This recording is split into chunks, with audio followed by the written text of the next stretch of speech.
हो गया।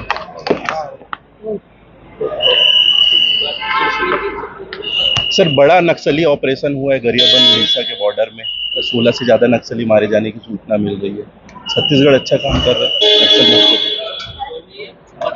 दुर्भाग्य है कि हिंसा का रास्ता लोग अपनाते हैं और तंत्र के विरुद्ध अगर हिंसा अपनाने की स्थिति बनती है तो फिर ऐसे ही परिणाम है। उनको स्वयं हिंसा का रास्ता नक्सल विचार के लोगों को त्याग देना चाहिए और मुख्य धारा से जुड़ना चाहिए। जी, नगरीय निकाय चुनाव की तारीख कब तय हो गई है सर? सूची कब तक क्या आ रहा है, क्या लगे? मेरे ख्याल से 11 तारीख को मतदान है, तो आखिरी दिन जो नामांकन का है उसके पहले सूचियां आ जानी चाहिए।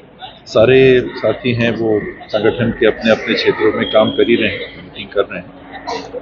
तो प्रदेश लेवल पे जब इलेक्शन कमेटी की बैठक बुलाई जाएगी उसमें फाइनल। जी, क्या लग रहा है आपको जो प्रत्याशी का चयन किया जाएगा तो जो ब्लॉक और जिला पर स्तर पर जो कमेटी बनाई जाएगी उसका यहाँ पर इंटरफेरेंस ज्यादा दिखेगा या फिर बड़े नेताओं का इंटरफेरेंस ज्यादा दिखेगा? बात इंटरफेरेंस की नहीं है, जवाबदेही की। ये संगठन की जवाबदारी है कि वो नाम प्रस्तावित करें और संगठन के माध्यम से ही नाम आए।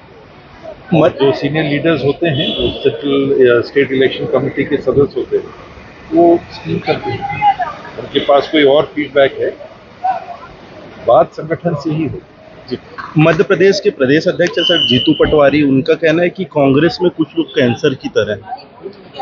तो क्या आशा है इससे? बीमारियां सभी पार्टी के बदन में रहती हैं और कांग्रेस पार्टी में भी अगर कुछ ऐसे लोग हैं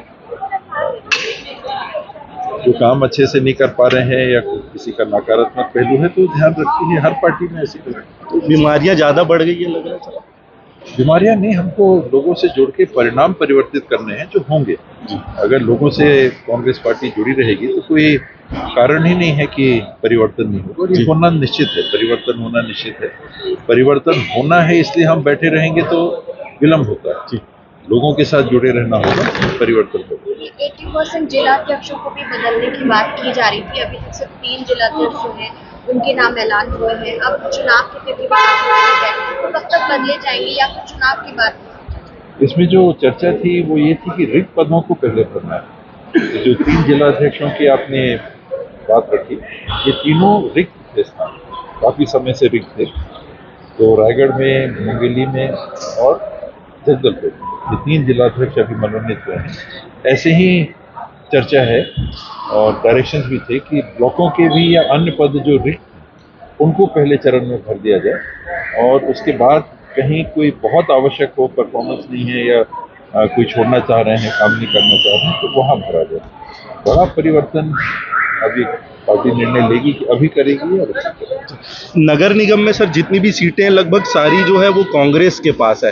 अगर पिछले परिणाम देखें विधानसभा और लोकसभा तो बीजेपी को एक तरफा बहुमत मिला, तो चुनौती नहीं लगती अब नगरीय निकाय सीटों को बचाने की?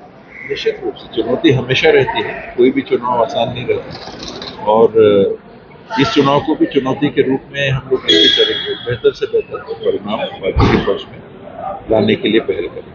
इस बार आपका नाम घोषणा पत्र समिति में नहीं रखा गया? घोषणा पत्र समिति